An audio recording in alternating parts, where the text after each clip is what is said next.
Welcome to the Do Zone, where entrepreneurs go to get things done. I'm your host, Josh Thomas. You can find me on all social media at JT Literally. Each week, I bring on experts from a variety of backgrounds to share their secrets on how to optimize performance so you can take massive action and crush your goals. The Do Zone is sponsored by Fast Track Funnels, the new way to bring in consistent daily sales for your business in 2025 without cold outreach or burning cash on ads. We use this method with a brand new business to generate more than $100,000 cash collected in less than 30 days. Download the free step-by-step blueprint that shows exactly how we did it at getconversions.net. Once again, that's getconversions.net. Today's guest is Scott Oldford. He is an entrepreneur, investor, and mentor who has helped hundreds of online businesses scale past seven figures with years of hand-on experience scaling his own multi-million-dollar businesses and crafting frameworks that consistently drive growth. He's earned a reputation as one of the go-to experts in the space. Having invested in over 50 companies across diverse industries, his insights are trusted by top entrepreneurs in fields like coaching, consulting, SaaS, and more. Scott, welcome to the Do Zone. Tell us something you believe is the key to getting stuff done that most people wouldn't think of. I think the easiest one is by far, most people do to-do lists, right? But they're too confined. They're confined to the day or the next couple of days. So you take a piece of paper, put everything that you want to do over the next month or two, and then you wake up and then you just ask yourself, ask the universe, whatever you want to do, what do I want to actually do today? And then take a look at the list and be like, all right, let me do this one or that one or whatever it might be. And then you don't get to write a new list until everything's done on that list. So Mm. instead of it like being a to-do, it's because to-do lists a lot of times is a lot of things you don't want to necessarily do. Or yeah, maybe I will wake up and I want to go for a drive today instead of, working right away or whatever it might be. And so it kind of changed to-do list for me. And so I instead have hey, here's what I want to do over the next, in my case, 3 months. And then I just look at it and be like, what would be interesting to me today? Because whatever we're fascinated with, whatever we're like, oh my God, I want to do, generally we're going to do a lot faster. We're going to be able to condense the amount of time that it takes versus sitting down and being like, yeah, I got to do this. And it's not the day to do it. It's Yeah, it's such a simple just twist on the to-do list. more of a get to do list. Yeah, yeah, absolutely. It's by far the easiest way to get whatever you want done. And generally speaking, you'll get whatever's on there done way faster than, all right, here's what I need to do first, and then second, and then third, and then that's no fun.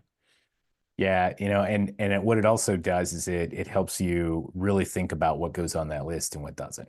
Yeah, Well, I absolutely. probably need to do this, but if I put it on the list, it's just going to be sitting there making me feel guilty for 2 months. Yeah, yeah, absolutely.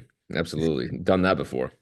And so that's one of the things that I know there's a story that you like to tell about being $1 million in debt Yeah. and turning that into a $10 million net worth. And I personally resonate with that story because I've been in this situation where everything's closing in around me and I got a choice. Like I can either try to make myself smaller or I can start swinging the bat because either way, it's not going Yeah. to get better unless I do something. And so I'm just curious because I imagine every single person that might be listening to this episode right now is either going through that Yeah. or they just went through it or they're about to go through it.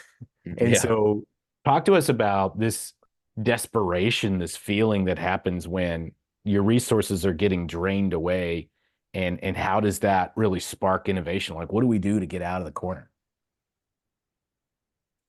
Yeah, I mean, I've been in many times where, if only I say if I was only $1 million in debt, and that was the only like rough part of my life, then I would have been lucky up to this point. But I talk about that because it's most relatable. Um, Would say it takes a lot of skill to have that much debt. it does take a Not lot of skill. everybody can get a million True, dollars in true, debt. true. $1 million in debt does. I mean, in my case, it only took a couple of bad months, but yes, it definitely it doesn't happen overnight for most people. Yeah. I think the truth of the matter is that you've got to really go into this. Not that I'm religious, but the whole this too shall pass attitude, from the Bible. And just knowing that like whenever I'm up, I'm like, yeah, I'm probably gonna be down at some point. And whenever I'm down, I'm like, yeah, probably gonna be up at some point. And just I think that that's one thing that really helped me. I think the second thing that I've learned over the years is like most of the time, 90 plus percent of the anxiety or whatever really comes back to the fact that you aren't really afraid of what might happen if your resources are gone or you're going through it. You're mostly just afraid of being embarrassed. And the reason we are afraid of being embarrassed is generally speaking, you don't want to get tossed out of the club, right? Now, you might not even be in a club, but you don't want your wife looking at you the certain way, or your parents or your friends or whatever it might be. And if you took the or even complete strangers, honestly, Mm. and because we're so social animals and we care so much about what other people think that they don't even care about what they think. When you really go back to it, like I remember one time in a very difficult time. This is not when I was $1 million in debt. This is actually a much worse time than $1 million in debt. And and I've built a really great framework over time. And of course, my book Million in the Red, which you can pick up, of course, talks about a lot of these things. I went through and I was like, there's not a single one of these anxieties outside of dying through natural causes. There's nothing on this list of 50 things that are anything besides I'm afraid of being embarrassed. That's it. It's the only thing. Now, if you're a woman, you're generally speaking, a man will be afraid of embarrassment because it's directly related to respect. And that's generally what men want is respect. Women want certainty and safety. Women, talking feminine versus masculine, obviously we all have part of that. Um, and so for a woman, it's going to be a little bit different. So if you listen to this, your woman, it might not resonate with that. But if you're a man, generally we want to be respected, which means we're allergic to embarrassment. So if you take that out, most situations are not really that bad if you just simply are transparent and be like, you know what? I can't pay that bill right now. Not because I don't want to pay you, because here's what's going on in my life. Mhm. And what I learned is once you're like transparent with somebody, you have a lot of leniency to be able to get yourself out of those bad situations because most people have been in a bad place. And so when somebody comes to me and maybe they can't pay me or a business partner or whatever it might be, and they're like, "Hey, here's what's going on." I'm like, cool, no problem. All good. Keep me posted. Really, because well, when you own your truth, they can't use it There is against you. nothing. There's nothing else to be. There's nothing else there, right? That's And there's so, nothing left. You can't use so this as a weapon because I already laid it down. 100%. And I acquired a business a few years ago for like $5 million, and some things didn't go great, and it was based on seller financing. And I went back to the person, and I mean, I was like super embarrassed. I was like, listen, like I can't pay you the rest of the money. Like I'm not that I don't want to. It's just like this just did not go the way that I wanted it to. And they're like, what else can we kind of figure out? And so I gave him a very small chunk of another business, and he's like, cool, sweet, I'll get my money back in 5 years, 6 years, 7 years when that exits. It was literally a 8 minute conversation. Hmm. Literally an 8 minute conversation. I didn't go in there being like, hey, I'm not going to pay you because this business sucks or whatever. I just went in there being like, hey, this didn't go the way I thought, but I'd love to figure out how it wins for even, both of us even better. And as an entrepreneur, you're gonna have more losses, you're gonna have wins. So you got to get really good at figuring out how to lose. Because Yeah. even when you're successful, you're gonna lose more than because every single time you swing, doesn't matter how much money you have in the bank, you're still gonna lose more than you win. It's just like I'm not a gambler, but it's just kind of a little entrepreneurship's a little bit like gambling, right? And so Yeah. every time you bet, it's not going to be a win. So you got to get really good at not being risk adverse, and not even being risk mitigation, but being able to have risk reversal so that you take whatever loss and you're like, all right, sweet, let's keep going.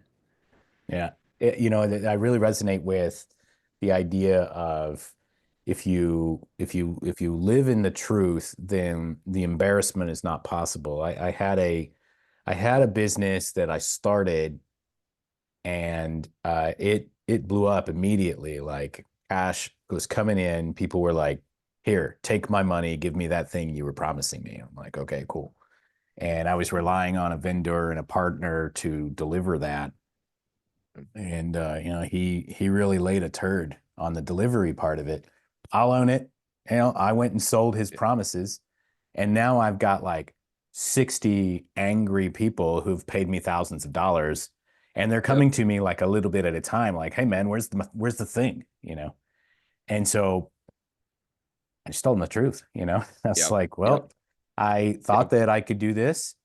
Apparently, I can't. What would you like me to Yep. do about it? Yep. Do you want your Yep. money back? No, I want you Yep. to give me the thing. I'm like, all All right, right. well, it's going to take a couple of extra Gonna weeks. take a while. Gonna Just take a told them the while. truth. Yeah. Some Yeah. people were like, give me my money, I'm out. And some people were like, I appreciate your candor, but Yep. nobody embarrassed me. No, And no, nobody's going to be like, screw you for the fact that it didn't work out. Like, especially if you're, I mean, some people might if you're dealing with direct consumers, but generally speaking, most people are pretty flexible. yeah. If you're honest with them. Well, the thing is there's so much deception. There's Yep. so much avoiding responsibility that happens in all facets of our life. There's so much victim mentality Yep. that when you encounter somebody that just says, "Yeah, you know what? That I did. He who smelt it dealt it, and I smelt it, and so I dealt it." Yep. Like Yep. there is so little of that that if you just do the basics, sometimes that's all you need to command all the respect that you would ever want. Yep. It's absolutely true. It's absolutely true. It's so simple. Yet almost nobody does it, and it's the absolute biggest hack like ever. It's so. I mean, one last story, which is I had a business that I own a small percentage in, and they were going through some cash flow issues, and they had $230,000 on an Amex, and they're like, we can't pay this. And I was like, all right, cool, sweet. I'll give Amex a call. And I called up Amex and I was like, hey guys, and it was one of those plum cards. So it wasn't like you couldn't pay it over time. It was like Yeah, you gotta pay it each month, each yeah, 45 days. And I call them up. I'm like, listen, I can't, we don't have that money to pay that. And they're like, well, when can you? I was like, I tell you what, I can pay like, I think it was like 3 grand. I can pay 3 grand right now. And I'd call you back in a couple of weeks to see how we're doing. So I come back a few weeks and we're not doing any better. It's gonna take a while. And they're like, hey, I was like, what can we do? And they're like, hey, could you pay it over 5 years? I'm just like, yeah, of course. It's not that much money. And so they offered me a 5-year payment plan with only 8% yearly interest, which is pretty much the same as a mortgage. Amex probably doesn't like me telling that story too much. And that business is still paying that off, and that business has bounced back. And obviously, if it gets to a point where it makes sense to clear off the hundred and something thousand left on it, that's great. But needless to say, unless you called up Amex and just told them what they were doing, like there's only two ways that conversation goes: you ignore it and they send you to collections, yeah, or you just call them up and you figure it out. And yeah, even a billion, if not trillion-dollar company, probably not trillion, but multi-billion-dollar company is negotiating with you. So like everything's figure outable. yeah, indeed. And so, tell us a little bit about what you're doing now, who you're serving, and how they can connect with you. Yeah, I mean, for anybody that's here, you want to go dive into the money mindset stuff, I'd highly recommend Million in the Red, millioninthered.com. I also have a 5-day free experience that goes into 5 of the most deep money lessons, and that's millioninthered.com/experience. And generally speak, I mean, I've got a lot of different things, so it depends on who you are. But of course, if you go to scottoldford.com and you dive down the rabbit hole over there, I'm sure you'll find something that makes sense for you. And if you're here, you make over 7 figures a year, you want somebody to really help guide you in building your empire and going beyond just, hey, here's a business, but I want the life, I want the wealth, I want the everything. Not saying that I've got all my shit together, but I've failed enough to be able to tell you what doesn't work. And that's what I do when I'm working with people in a one-on-one capacity, which is obviously not that often. But I really enjoy working with people that are kind of like first time successful, that have a lot of the right pieces to create a great life, but they haven't figured out how to put all the pieces together just yet. I find a lot of fun in that. And I think part of it's just like getting almost mentor my past self without maybe going through all the difficult times that I went through after I had success, which I'm sure is a different podcast episode. But yeah, Yeah. I appreciate that. Awesome. Cool. Well, hey, we're going to wrap up from here. Thanks so much to our guest, Scott Oldford, for coming on and sharing a little bit of wisdom about how he gets stuff done. You can learn more about what he does and jump down whatever rabbit hole you choose by going to scottoldford.com or check out his book called Million in the Red. Whether you're on your morning commute, you're down in some rabbit hole trying to find your way out, or you're out in the field working on windmills or something like that, snap a selfie, tag me at JT Literally. Show me what you do while you're in the do zone. And one more time, if you want daily sales and a full calendar of prospects who want what you have, download the Fast Track Funnels Blueprint for free at getconversions.net. That'll do it for this episode. Let's get to work.